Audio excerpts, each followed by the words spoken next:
Hello everyone, कैसे हैं भैया आप सभी। आई होप सारे अच्छे होंगे। आज का एक इम्पोर्टेंट टॉपिक है जो कि पीटी 365 के रिगार्डिंग है। आज हम कवर करेंगे पीटी 365 जो कि इकोनॉमी की आ गई है। भाई बहुत ही ना वैल्यूएबल मटेरियल है और है ना रिकमेंडेड मटेरियल। भाई एवरी ईयर जो टॉपर होते हैं ना, टॉपर एवरी ईयर रिकमेंड करते हैं भाई पीटी को, प्री के लिए हो, pre as well as mains के लिए, दोनों के लिए ना पीटी 365 रिकमेंड की जाती है भाई। आज हम पीटी 365 करेंगे इकोनॉमी की। इसका ना ज़्यादातर फोकस तो करंट रिलेटेड रहेगा इस पे। ये हमारा यूट्यूब चैनल है भाई, इसको सब्सक्राइब कर लीजिए, सब्सक्राइब। और ये है टेलीग्राम चैनल, इसको स्कैन कर लीजिए। हिंदू प्लस में इंडियन एक्सप्रेस। और इसका भी जो आपको ये इकोनॉमी की पीटी 365 है ना, इसकी भी पीडीएफ मैं आपको यहाँ पे प्रोवाइड करवा दूंगा, इसको स्कैन कर लीजिए। और भी जो भी यूपीएससी से रिलेटेड कंटेंट है ना, वो मैं यहाँ पे प्रोवाइड करवाता हूँ। इसको स्कैन कर लीजिए, ज्वाइन कर लीजिए। आज करेंगे हम अपना first topic, banking and monetary policy. आज ना इसको कंप्लीट कर लेंगे भाई, इसको कंप्लीट कर लेंगे आज कंप्लीट। ये फर्स्ट टॉपिक है हमारा, इसको पूरा कर लेंगे। और इससे है ना मतलब जो टोटल क्वेश्चन है ना, वो 30 से 35 बने हैं। मतलब एवरी ईयर कितने, मतलब 3 या 4 इतने क्वेश्चन तो एवरी ईयर आते हैं इससे। और ज़्यादातर है ना वो करंट रिलेटेड होता है। इसको देखेंगे, आरबीआई की बैंकिंग पॉलिसी, मॉनेटरी पॉलिसी, फिर एसआरओ देखेंगे भाई, one state one RRB, rural regional bank भाई इंपॉर्टेंट है। और ये सरफासी एक्ट देखेंगे 2002 का। चलिए स्टार्ट करते हैं। और भाई अगर अच्छा लगे तो लाइक करना, शेयर करना, सब्सक्राइब करना। सबसे पहला हमारा monetary policy. Every year question आता है भाई मॉनेटरी पॉलिसी एवरी ईयर। क्या है मॉनेटरी पॉलिसी, इसका ऑब्जेक्टिव क्या है, price stability and economic growth. इसके 2 टूल होते हैं, मैं बताता हूँ भाई आपको। जो आरबीआई की मॉनेटरी पॉलिसी है ना, मॉनेटरी पॉलिसी, इसका मेन ऑब्जेक्टिव क्या होता है भाई, प्राइस स्टेबिलिटी। और ज़्यादातर इसका क्या होता है भाई, इन्फ्लेमेशन को कंट्रोल करने के लिए, price stability and economic growth. इसके 2 टूल्स होते हैं भाई, quantitative tool and qualitative tool. इन दोनों देखते हैं, quantitative tool and qualitative tool. Qualitative tools, इन दोनों में क्या फ़र्क है ये देखेंगे भाई। पहला क्वांटिटेटिव टूल्स देखते हैं भाई। जैसे आपने रेपो रेट सुना है, reverse repo rate, CRR and SLR. ये है ना बहुत ज़्यादा न्यूज़ में, क्योंकि है ना इन्फ्लेशन का टॉपिक आया न्यूज़ में। और हिंदू में है ना हमने हमारे सेशन में इन्फ्लेशन को बहुत अच्छे तरीके से कवर किया था। और अगर इन्फ्लेशन न्यूज़ में आएगा ना तो repo rate, reverse repo rate, cash reserve ratio, statutory liquidity ratio. पहले इनको देख लेते हैं क्या होते हैं भाई। रेपो रेट क्या होता है, जिस रेट पर है ना, जिस रेट पर जो आरबीआई है ना बैंकों को जो पैसा देता है ना, वो होता है रेपो रेट। उसको क्या कहते हैं भाई, repo rate.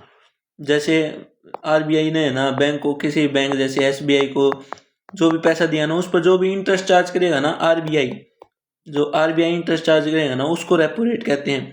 Reverse repo rate, reverse repo rate क्या होता है, जैसे ये बैंक है ना, बैंक किसी बैंक मान लो जैसे एसबीआई है और आरबीआई है।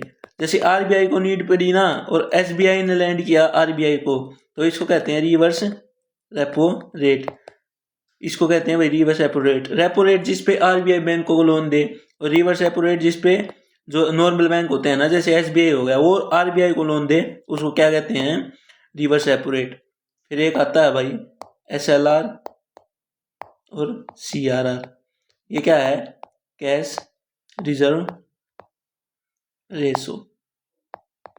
और ये क्या है, स्टैट्यूटरी स्टैट्यूटरी लिक्विडिटी रेशो। इन दोनों में क्या पता है भाई, जैसे कैश रिजर्व रेशियो ना, जैसे कुछ अमाउंट हो गया ना बैंक को, कुछ अमाउंट आरबीआई को देना पड़ता है, आरबीआई में जमा करवाना पड़ता है। इससे क्या होगा भाई, मनी सप्लाई थोड़ी कम, अगर ये इंक्रीज होगा, अगर ये सीआरआर इंक्रीज होगा तो मनी सप्लाई क्या होगी भाई, मनी सप्लाई डिक्रीज। क्योंकि अगर सीआरआर ज़्यादा उसको आरबीआई को जमा करवा देंगे ना तो मनी सप्लाई ऑटोमेटिक मार्केट में कम हो जाएगी और इन्फ्लेशन कंट्रोल हो जाएगा। स्टैट्यूटरी लिक्विडिटी रेशो क्या होता है भाई, इसमें है ना जो बैंक है ना, जो बैंक है उसको ना खुद के पास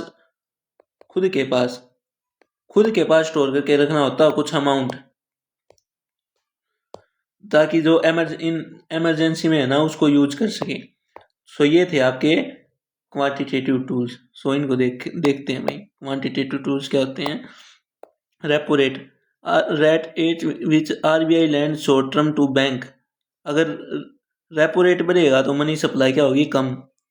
reverse repo rate, rate at which RBI borrow from the bank. बताया ना मैंने कि अगर जैसे एसबीआई में आरबीआई को देगा तो उसको कहते हैं रिवर्स रेपो रेट। फिर आता है CRR, cash reserve ratio. Cash reserve ratio जो आरबीआई को देना पड़ता है। Net demand liability bank must keep as a cash with RBI. Cash reserve ratio increase होगा तो मनी सप्लाई क्या हो जाएगी, कम हो जाएगी।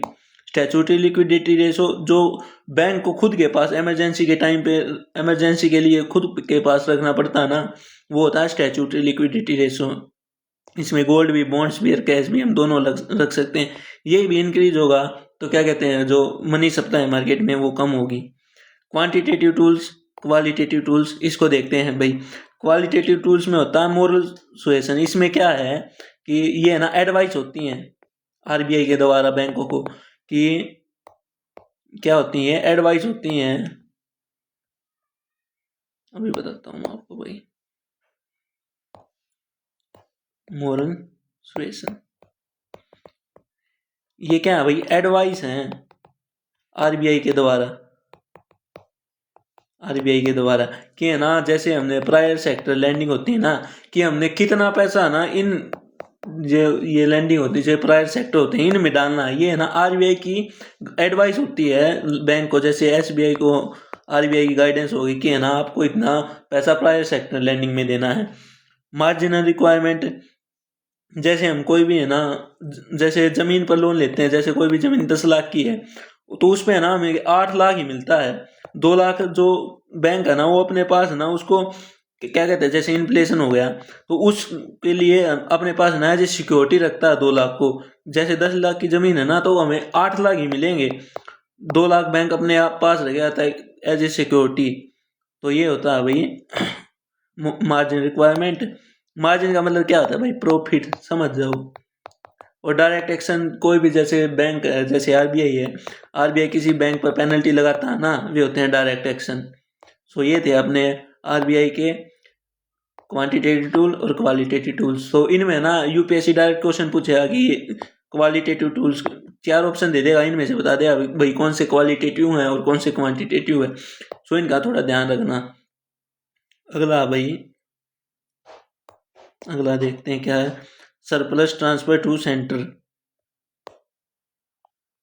इसको देखेंगे भाई क्या है ये, न्यूज में क्यों, पहले तो ये देख लो। RBI transfer 2.9 lakh crore surplus to centre. The transferable fund 2024-25 has retired on the basis of revised economic capital framework. Important है भाई ये, जो ये है ना, जो ये इकोनॉमिक कैपिटल फ्रेमवर्क क्या होता है भाई, ये है ना एक बिमल जलान कमेटी थी भाई, उसकी रिकमेंडेशन पे 2019 में आया था। इसके अंदर क्या है कि अगर जो जैसे आरबीआई के पास जैसे प्रॉफिट हो गया और सब कुछ है ना, जैसे अपना खर्चा निकाल के कुछ जो मनी बच गई ना, जो मनी बच गई वो उसको ना सेंट्रल गवर्नमेंट के पास देनी पड़ती है। क्योंकि आरबीआई किसका बैंक है भाई, सेंट्रल गवर्नमेंट का ही ना। तो कुछ भी जैसे अपना जो प्रॉफिट आया ना उसको जैसे अपने खर्चे बचा कर, और जो मनी बची ना उसको है ना हमें सेंट्रल गवर्नमेंट को देना पड़ता है, आरबीआई को, सेंट्रल गवर्नमेंट। सो उसी के बेसिस पे है ना ये इकोनॉमिक कैपिटल फ्रेमवर्क आया था 2019 में, किस कमेटी के रिकमेंडेशन पर, विमल जलान कमेटी, ये रही इम्पोर्टेंट है भाई। पर ये में ना डायरेक्ट क्वेश्चन आया यहाँ से कि जो ये जो इकोनॉमिक कैपिटल फ्रेमवर्क है ये किस कमेटी की रिकमेंडेशन पर आया था? विमल जलान कमेटी की। सो देखते हैं कि सोर्स, पहले तो ये देखते हैं भाई जो आरबीआई है ना उसके इनकम के सोर्स क्या होते हैं। Income from interest of government security, कोई भी जैसे आरबीआई ने गवर्नमेंट सिक्योरिटी दी तो उसके ऊपर जो इंटरेस्ट आएगा वो net interest from liquidity management tools, और लोन जैसे लोन दिए भाई, profit from currency printing, interest earn by foreign currency से इंटरेस्ट है। और अगर आपने पढ़ा है ना इकोनॉमी तो ये बताइए मुझको, जो प्रॉफिट अर्न होता है ना करेंसी प्रिंटिंग से, ये क्या है? बट इससे कैसे आरबीआई को प्रॉफिट होता है भाई? इसका ना आप कमेंट में करना है, कमेंट में आंसर देना भाई इसका। पहले अब देख लेते हैं इकोनॉमिक कैपिटल फ्रेमवर्क क्या है। ये 2019 में आया था, किसकी रिकमेंडेशन पर? विमल जलान कमेटी की पे।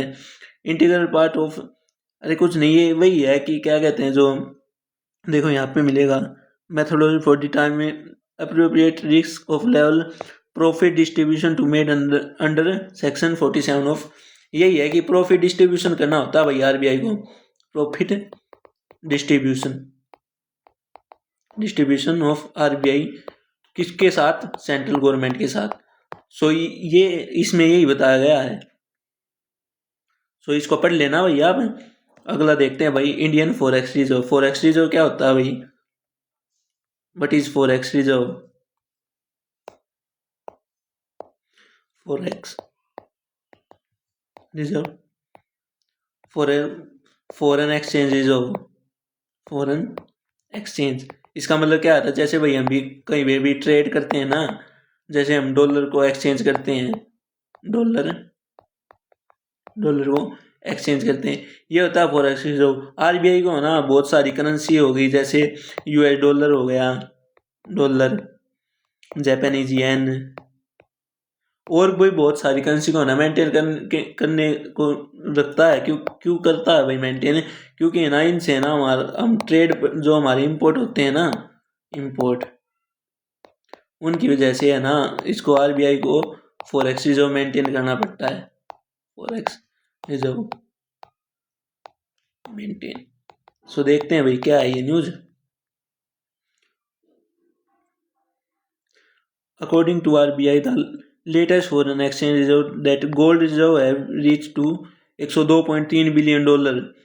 हमारे जो गोल्ड रिजर्व है ना, गोल्ड रिजर्व वे बढ़ गए। क्यों बढ़ गए भाई? इसके पीछे देख रहे हो जो यूएस का जो अब ये ग्लोबल में चल रहा है ना, जो ग्लोबल पॉलिटिक्स में चल रहा है, यूएस यहाँ पे सेंसन ला रहे हैं, यहाँ पे ला रहे हैं। सो हम ना एक डी डॉलराइजेशन की तरफ शिफ्ट कर रहे हैं। तो इसीलिए ना आरबीआई ने अपने गोल्ड के जो ये मार्केट रिजर्व है ना इनको इंक्रीज किया है। More on news, RBI take share on gold in foreign currency near 15%, 7% से भाई 15% बढ़ गया है।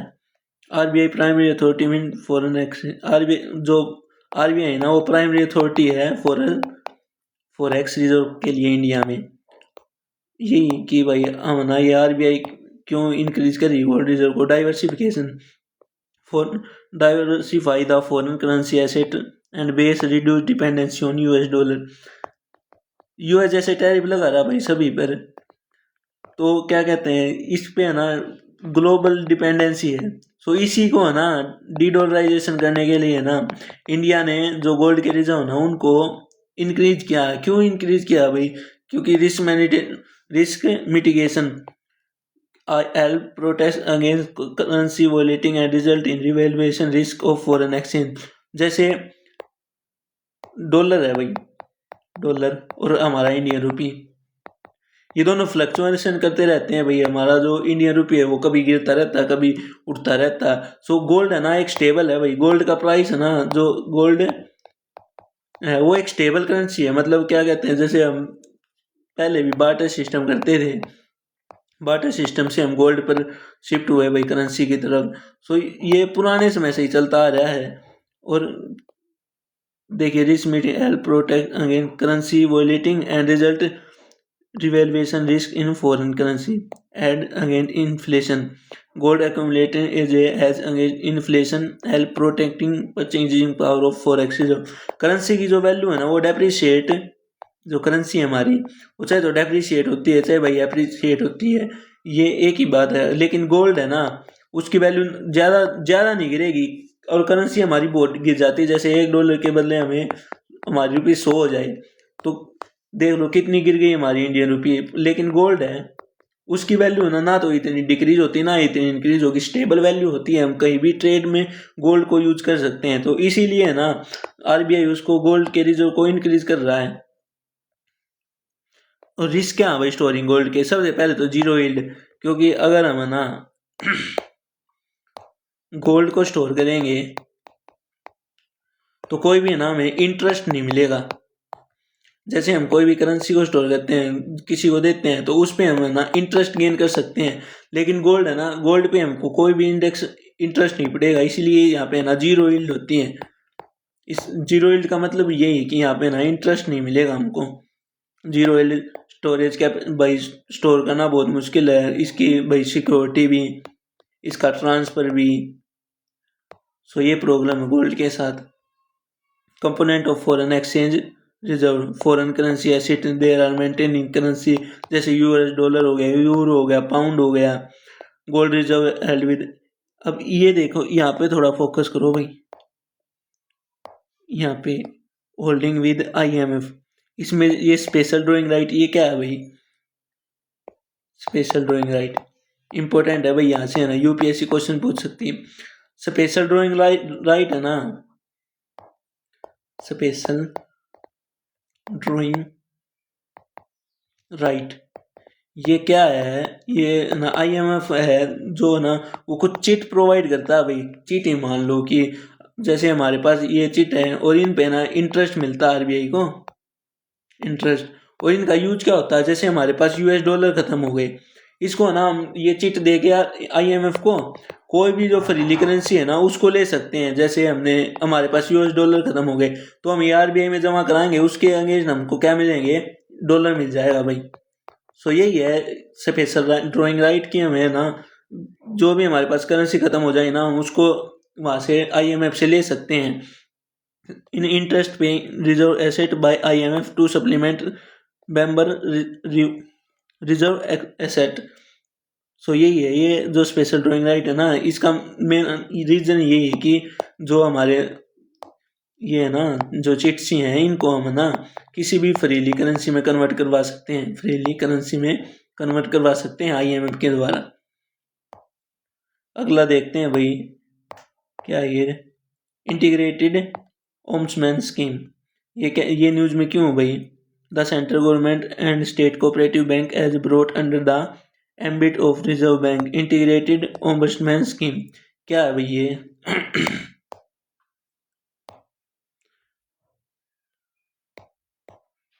यूडीएस ओम्बड्समैन स्कीम, जैसे किसी को भी भाई कोई भी बैंक से रिलेटेड प्रॉब्लम हो, बैंकिंग से रिलेटेड है कोई भी प्रॉब्लम हो ना, तो उसके लिए ना हमारे इंडिया में अलग अलग एक्ट थे, उन सभी को ना एक तरीत करके सभी को एक करके ये स्कीम बना दी गई है भाई, ओम्बड्समैन स्कीम।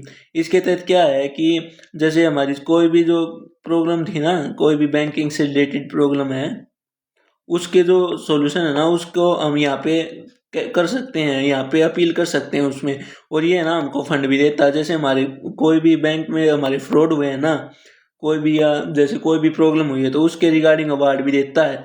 सो इसको देखते हैं क्या भी है। Ombudsman scheme, about the integrated ombudsman scheme, objective क्या है? Provide customer regulated entities and speedy cost effective alternative grievance redress mechanism coverage. Until now it covered all commercial bank, regional rural bank, scheduled primary bank, cooperative bank and NBC, non scheduled primary cooperative bank deposit। देखो भाई यहाँ से UPSC important question क्या पूछेगा कि जो ombudsman scheme है ना, ओम्बड्समैन स्कीम वो कौन से बैंक को तो क्या कहते हैं इंटीग्रेट करती है, इंटीग्रेट, और कौन से को एक्सक्लूड करती है, एक्सक्लूड। यहाँ से ना ये इंपॉर्टेंट क्वेश्चन है क्योंकि इंटीग्रेट किसको करती है? कमर्शियल बैंक हो गए, रीजनल रूरल बैंक, ये भी न्यूज में थे भाई, इनको भी आगे देखेंगे। Schedule primary bank cooperative bank and non schedule primary cooperative bank, इनको तो इंक्लूड करती है, इंक्लूड। और non bank financial companies, non bank financial companies NBFC क्या होती हैं भाई ये, बट क्या होती है भाई ये, इनका नाम मुझे कमेंट में बताइए भाई ये क्या होती है, और किसी भी एक एनबीएफसी का नाम कमेंट में बताइए भाई। इनको ये एक्सक्लूड करती है, एक्सक्लूडिंग हाउसिंग फाइनेंस कंपनी, जो भी हमें ना, जो हाउसिंग फाइनेंस कंपनी मतलब जो हमें प्रोवाइड करती है ना loan regarding our house, loan जो हमें हमारे हाउस के लिए लोन प्रोवाइड करती है ना, वो होती है finance company which are authorise to new customer. यही है भाई, इसको एक बार ये देख लेना कि जो ये है ना ओम्बड्समैन स्कीम है, ओम्बड्समैन स्कीम ये किन बैंक को तो इंक्लूड करती है, इंक्लूड, और किन को क्या करती है, एक्सक्लूड करती है, ये देख लेना भाई।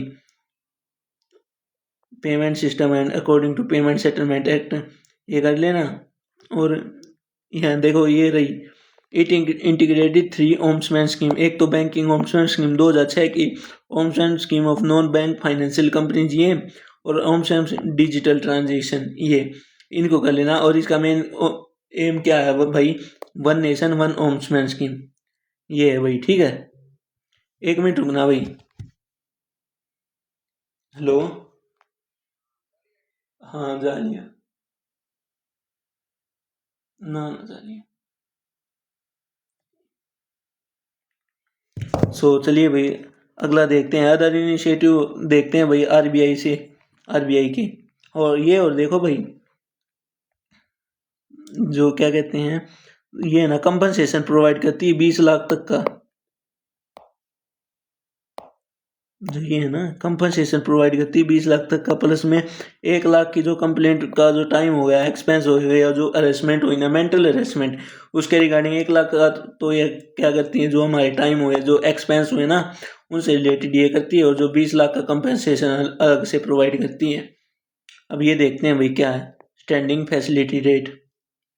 स्टैंडिंग फैसिलिटी रेट क्या है भाई, जैसे कोविड के टाइम पे है ना हमारे जो, कोविड के टाइम पे नहीं, जैसे हमारी एक्सेस लिक्विडिटी हो जाए ना किसी बैंक में, जैसे एसबीआई के पास है भाई, जैसे एक्सेस लिक्विडिटी हो गई, तो उस लिक्विडिटी को एब्जॉर्ब करने के लिए ना ये सब ये स्टैंडिंग डिपॉजिट फैसिलिटी लाती है ये आरबीआई। इसके फीचर क्या हैं, और विदाउट कोलेटरल, उसको ना बैंक को कुछ भी नहीं रखना पड़ता। तो इसके फीचर क्या हैं, HDF replace the fix rate reverse repo as the, असल में ना जो रिवर्स रेपो है ना वो कुछ नहीं होता, जो होता है ना वो स्टैंडिंग फैसिलिटी डिपॉजिट होता है, ठीक है। Standing overnight liquidity absorption mechanism है भाई, और इसमें है ना जो HDF will be available every day available रहती है, इंक्लूडिंग हॉलीडे हो या वीकेंड हो, तो यही है इसका मेन काम। क्या है, जो बैंक में है ना जो एक्सेस लिक्विडिटी हो गई है ना उसको एब्जॉर्ब करना इसका मेन काम है। अब देखते हैं वेरिएबल रेट रिवर्स रेपो, ये क्या है भाई, जो रेपो रेट तो आपने सुना ही होगा। सो इसमें क्या है कि जैसे रुक जाओ मैं आपको बताता हूँ, variable rate reverse repo it is a method of RBI to absorb excess money from bank for a short period of time. पहली बात तो ये कि ये है ना शॉर्ट पीरियड के लिए होता है, short period. RBI take money from the bank and offer them interest in return. The term variable rate means interest rate is not fix and decided by the market. ये यहाँ पे catch है भाई important, जैसे repo rate and reverse repo rate,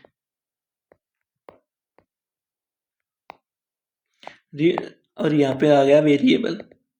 variable क्या है, जैसे है ना एक्सेस लिक्विडिटी होगी भाई, जैसे एसबीआई है और एचडीएफसी है और एक आईसीआईसीआई मान लो भाई,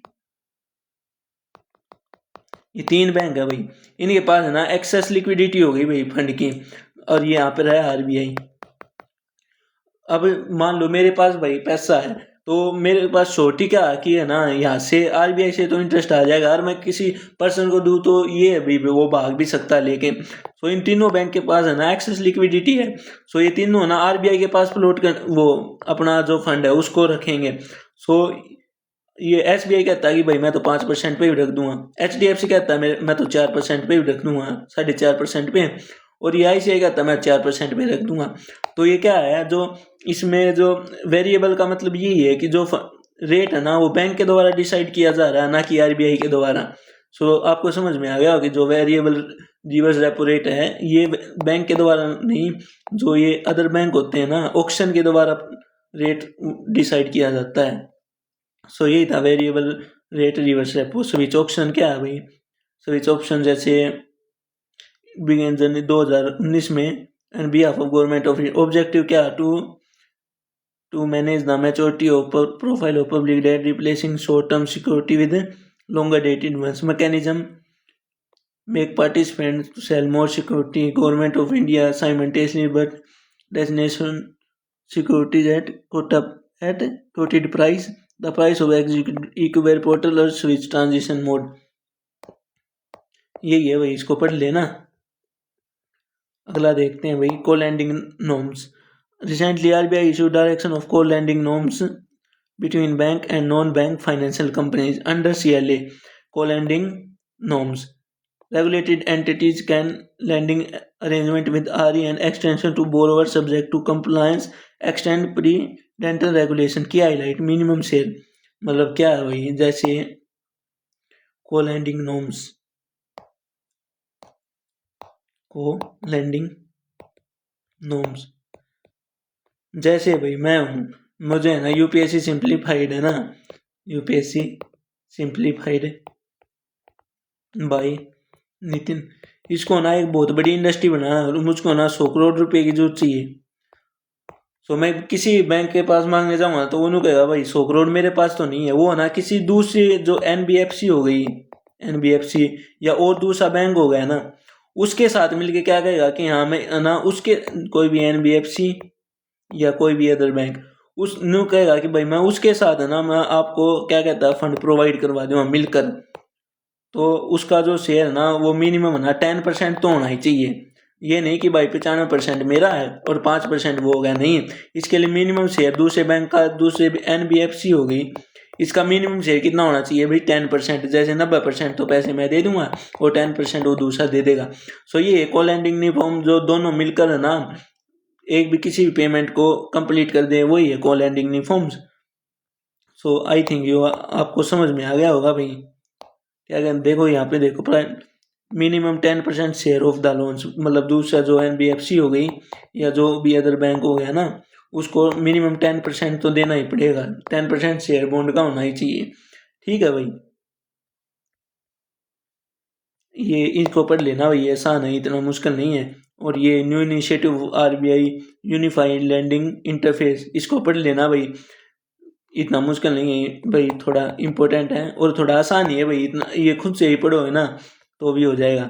अगला देखते हैं भाई, सेल्फ रेगुलेटरी ऑर्गेनाइजेशन, इसको देखेंगे भाई क्या है ये, न्यूज़ में क्यों था, इसका न्यूज़ में होने का मतलब ये जो फाइनेंस इंडस्ट्री डेवलपमेंट काउंसिल है ना उसको इसने oversee NBFC, FDI is a representative body of non bank financial corporation. मैं आपको पहले ये बताता हूँ भाई नॉन बैंक फाइनेंशियल कंपनी क्या है। जो ये एनबीएफसी है ना, एनबीएफसी ये है क्या, सबसे पहले तो भाई इसकी फुल फॉर्म क्या, नॉन बैंकिंग फाइनेंशियल कंपनी। इसमें और बैंक में एक ही फर्क है भाई, जो बैंक है और एनबीएफसी में क्या फर्क है, जो बैंक है ना वो अपने क्रेडिट कार्ड या कोई भी चेक सिस्टम उसको ना रिलीज कर सकता है। जो ये एनबीएफसी है ना ये लोन भी दे सकती है भाई और सारे काम कर सकती है जो बैंक कर सकता है, लेकिन ना ये ना तो क्रेडिट कार्ड इशू कर सकते, क्रेडिट कार्ड ना ये क्या कहते हैं को भाई कोई भी चेक रिलीज कर सकते। सो यही है मेन डिफरेंस में एनबीएफसी में कि ये जो क्रेडिट कार्ड हो चेक ना इन कोई भी ये रिलीज नहीं कर सकते। नॉन बैंक फाइनेंशियल कंपनी है ना रजिस्ट्रेशन हुई थी कंपनी एक्ट 1956 इसके ऑब्जेक्टिव क्या है भाई, ये लैंडिंग कर देगी, बॉन्ड कर देगी भाई, industry, trading, service, real estate, ये सब में क्या कहते हैं अपने शेयर दे देगी। Difference from bank, can not demand deposit and are outside settlement, can not issue cheque and credit card. ये ना तो चेक इशू कर सकती ना क्रेडिट कार्ड इशू कर सकती, यही है। सो ये था एनबीएफसी से रिलेटेड, इसको थोड़ा पढ़ लेना, ये थ्योरेटिकल है, इसको पढ़ लेना। और मैंने आपको इसमें डिफरेंस तो बता दिया। और ये सेक्शन 8 जो कंपनी एक्ट है ना 2013 का, इसमें क्या है भाई, नॉन प्रॉफिट कंपनी जो भी हम लगाएंगे ना सेक्शन 8 के तहत आएगी, कंपनी एक्ट 2013 के तहत। One state one RRB. RRB क्या है भाई, आरआरबी है regional rural bank. Regional rural bank क्या है भाई, जैसे ये ना 1975 में आए थे नरसिम्हा ग्रुप के कमेटी के ऊपर। ये है ना 1975 में जो नरसिम वर्किंग ग्रुप था ना, इसके तहत आए थे भाई। ये क्यों आए थे, इनका मेन वेकम क्या है, जो हमारे रूरल एरिया है ना, रूरल एरिया, वहाँ पे जो है ना हमें एग्रीकल्चर में इन्वेस्टमेंट इंक्रीज करनी थी। और वहाँ पे इंक्रीज करने के लिए ना कोई भी, जैसे वहाँ पे बैंकिंग की इतनी नॉलेज नहीं थी, सो जो लोग थे ना वो बड़े बैंकों में जा नहीं सकते थे। इसीलिए ना गवर्नमेंट ऑफ इंडिया ने 1975 में जो कमेटी थी ना उसकी रिकमेंडेशन पर रीजनल रूरल बैंक ओपन किए भाई, जिनके तहत ना उनका जो प्रायोरिटी सेक्टर लैंडिंग थी ना उनकी अराउंड 75% किस पे थी भाई, एग्रीकल्चर एक्टिविटीज़ पे। कि वे ना एग्रीकल्चर जो एक्टिविटी है ना जो रूरल में, उसको प्रमोट करने के लिए, एग्रीकल्चर को प्रमोट करने के लिए, उसमें भाई फंडिंग प्रोवाइड करने के लिए जो रीजनल रूरल बैंक है ना वो खोले गए थे। और इनको हैंडल कौन करता, आरबीआई प्लस में नाबार्ड। और नाबार्ड की है ना भाई, आप मुझको ये बताना इनका जो एस्टेब्लिश कब हुआ था, एस्टेब्लिश इसको है ना भाई कमेंट में बताना। सो यही है वन स्टेट वन रूरल। इसका न्यूज़ में आने का मतलब क्या है, जैसे एक स्टेट में कई रूरल बैंक थे ना, उन सारों को मर्ज कर दिया गया है, उनको ना एक एंटिटी बना दिया है।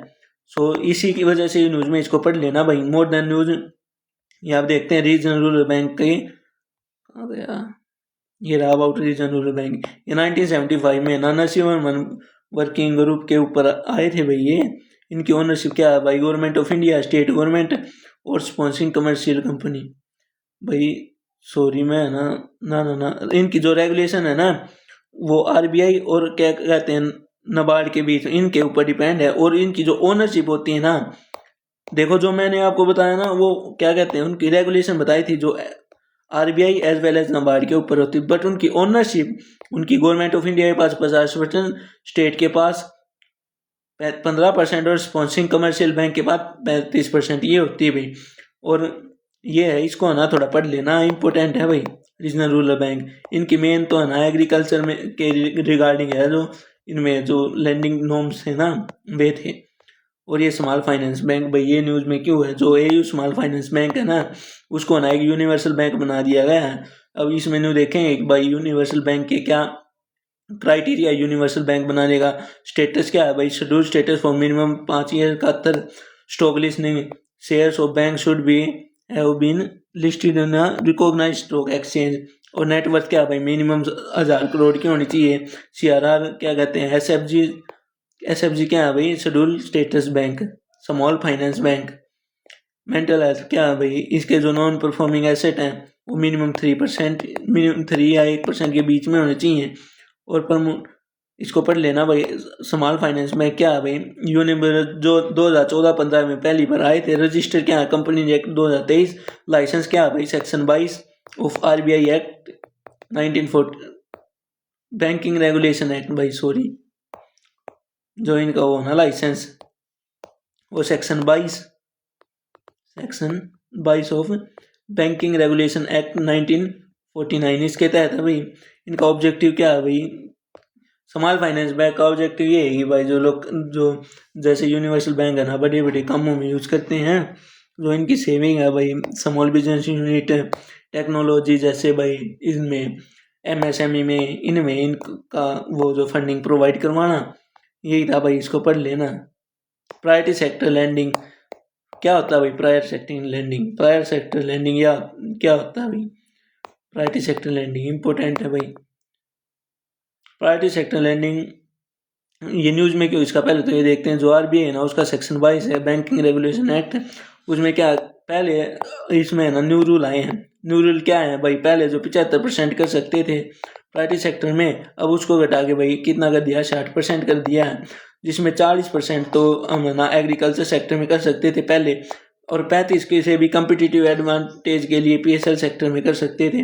अब क्या 40% तो वो ही है, लेकिन जो ये क्राइटेरिया है ना इसको थोड़ा कम कर दिया गया है। Can be now used for non PSL schedule loans, जैसे प्राइवेट सेक्टर लैंडिंग पहले जो जैसे एग्रीकल्चर में करना पड़ता था ना, अब एग्रीकल्चर से अलग ना 20% और किसी भी एक्टिविटी में, जैसे किसी भी कोई भी लोन दे दिया एग्रीकल्चर से अलग, जैसे उनके पहले प्राइवेट सेक्टर लैंडिंग क्या थी एग्रीकल्चर, उससे अलग जो भी फंड उनके पास बताना उसको नॉन प्राइवेट सेक्टर लैंडिंग में इन्वेस्ट कर सकते हैं भाई। प्राइवेट सेक्टर लैंडिंग 1970 में आया था भाई। इसका कंसेप्ट क्या था, PSL framework initiated by RBI to bank allocate specific percentage of adjust net credit to priority sector। Priority sector ये है भाई, जैसे मार्जिनल सेक्टर हो गया, जैसे एग्रीकल्चर हो गया, और भी जैसे MSME होगी, इनमें फंड को प्रोवाइड करवाना था भाई। सो इसको पढ़ लेना। अब ये सरफासी एक्ट 2002 का ये न्यूज में है, क्योंकि है ना इसके जो 2 सेक्शन थे, एक तो सेक्शन 13 का सब क्लोज 8 और एक रूल 8 है 9। इसमें क्या था भाई कि जो ये नॉन परफॉर्मिंग एसेट होते हैं ना, नॉन परफॉर्मिंग एसेट न, जैसे नॉन परफॉर्मिंग एसेट बताता हूँ आपको क्या होते हैं भाई।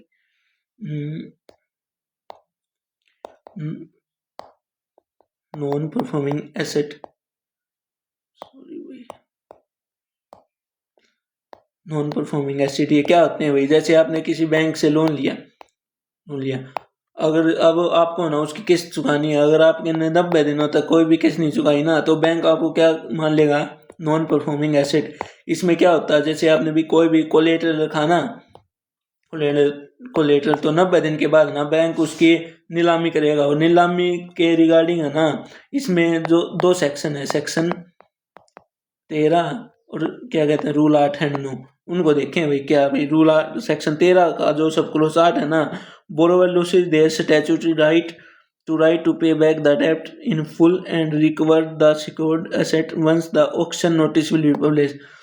जो हमारे जो लोन है ना उसको पे बैक करने के राइट है ना हमें, अगर ये ऑक्शन ऑन हो गया ना, ऑक्शन जैसे हमारी नीलामी ऑन हो गई, तो इसको और हमारे पास उस टाइम पैसे आ गए, तो हमारे पास ये राइट नहीं होगा कि हम अपना जो लोन है ना वो चुका दें।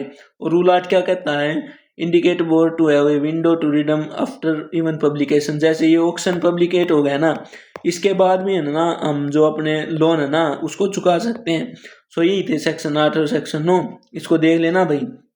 और ये सरफासी एक्ट है भाई, और इसमें यहाँ पे ये देख लेना भाई, एसेट रिकंस्ट्रक्शन कमेटी।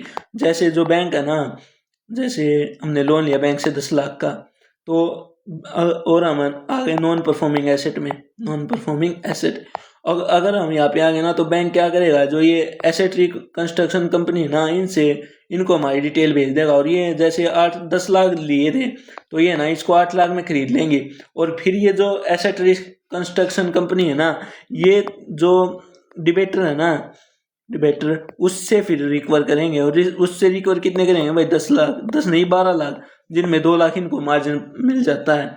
सो यही था सरफासी एक्ट, इसको पढ़ लेना भाई। डेब्ट रिकवर ट्रिब्यूनल, इसको पढ़ लेना भाई।